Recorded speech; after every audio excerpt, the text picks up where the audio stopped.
영구수영으로 바라보는 시각 자유형 파트 2. 안녕하세요. 나생수입니다. 제가 드리는 모든 이야기의 궁극적인 취지는 수영영법의 해결책이나 동작 교정법을 직접 제시하려는 것이 아닙니다. 제가 진짜로 바라는 것은 우리 스스로가 자신의 수영을 생각하고 연구하는 과정을 통해 자신을 객관적으로 관찰하고 모니터링할 수 있게 되는 것. 그리고 수영에 접근하는 관점, 실력 향상을 바라보는 개념의 변화에 함께 공감할 수 있기를 바라는 것입니다.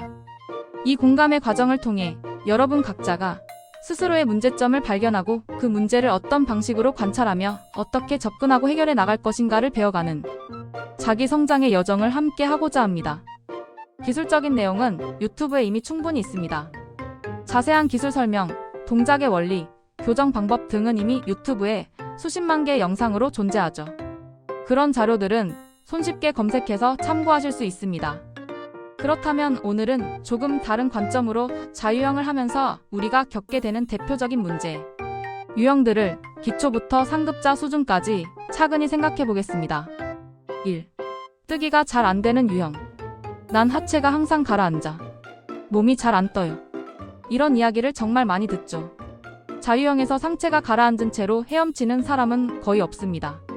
상체가 가라앉는다는 건 이미 유선형 자세가 무너진 상태입니다. 이 경우 대부분은 발차기 할 때 허리를 곧게 펴지 않고 허벅지에 과도한 힘을 주어 허리가 물속으로 숙여진 상태에서 킥을 차는 습관 때문입니다. 결국 점점 자세가 자유형이 아니라 자명처럼 바뀌게 되죠. 체크해보세요. 내가 발차기 할 때 몸이 유선형을 이루고 있는가? 허리를 굽힌 채 허벅지로 너무 세게 누르며 차고 있진 않은가? 그 반대의 경우, 즉 하체가 가라앉는 유형도 있습니다. 이건 크게 세 가지 경우로 나뉩니다. 1. 팔과 머리, 가슴 등 상체만을 들어 올리려는 경우. 2. 상체와 하체만 띄우려다 중심부 코어를 눌러버리는 경우 복부가 물속으로 꺼지며 전체가 반달 형태가 됨. 3. 유선형 중심이 흐트러진 경우. 이럴 땐 단순히 떠야 한다는 생각보다 내 몸의 손끝부터 발끝까지가 수면과 일직선을 이루고 있는가? 이 질문으로 관찰을 시작하세요. 2. 킥이 잘 안 되는 유형. 자신은 무릎을 굽히지 않고 발 뒤꿈치를 들지 않는다고 생각하지만 옆에서 보면 무릎을 접고 발 뒤꿈치를 들어 킥을 차는 경우가 굉장히 많습니다. 그걸 교정하지 못하는 이유는 간단합니다. 자신의 발차기 모습을 스스로 관찰하지 못하기 때문입니다. 강사님이 옆에서 무릎 굽히지 마세요. 뒤꿈치를 물 밖으로 들어 올리지 마세요. 라고 수차례 알려줘도 본인은 여전히 무릎이 굽혀져 있다는 사실 자체를 인식하지 못합니다. 이런 분들은 먼저 발차기를 하지 마시고 유선형 자세에서 두 발을 길게 뻗은 채 한쪽 무릎만 물 위로 접었다 폈다 해보세요. 접힐 때의 느낌, 펴질 때의 느낌. 이 두 가지 감각을 구분하고 몸에 각인시켜야 합니다. 그 다음에는 무릎을 접어 발목이 물 위로 올라왔다 내려가는 느낌. 즉, 킥의 모양과 궤적을 스스로 관찰하면서 나는 지금 어떤 형태로, 어떤 과정으로 발차기를 하고 있는가를 증명해보는 겁니다. 자유형 킥의 베스트는 유선형 자세에서 발바닥을 수면에서 유지한 채 무릎을 먼저 물속으로 내린 후 수면에 떠있는 발바닥이 끌려 내려오며 순간적으로 눌러차는 킥입니다. 또 다른 형태의 문제는 무릎은 안 굽히지만 고관절을 과도하게 사용하는 킥입니다. 허벅지를 앞뒤로 크게 흔들며 차는 큰 발차기는 에너지 소모가 크고 피로도가 높습니다. 게다가 몸의 반동으로 허리가 굽어지며 유선형이 무너집니다.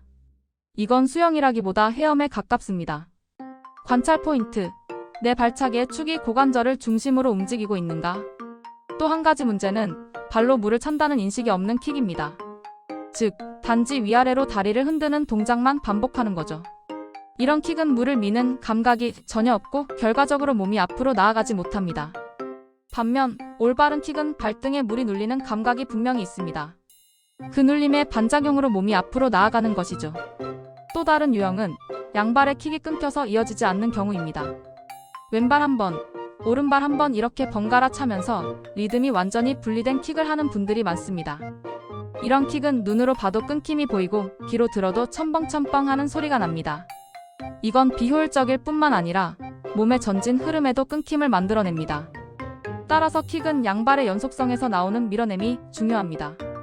한쪽 발이 물속에서 힘을 다 쓰는 순간 다른 한쪽 발의 킥이 자연스럽게 이어져야 합니다. 또 다른 형태는 임팩트 지점을 정하지 않은 킥, 즉 걸어가듯 부드럽기만 한 킥입니다. 그렇다면 양발의 킥을 찰 때 가장 강한 임팩트 지점은 어디일까요? 수면 위일까요? 수면 바로 아래일까요? 제가 생각하는 최적의 임팩트 구간은 양발 상하 킥 궤적의 정중앙 지점입니다.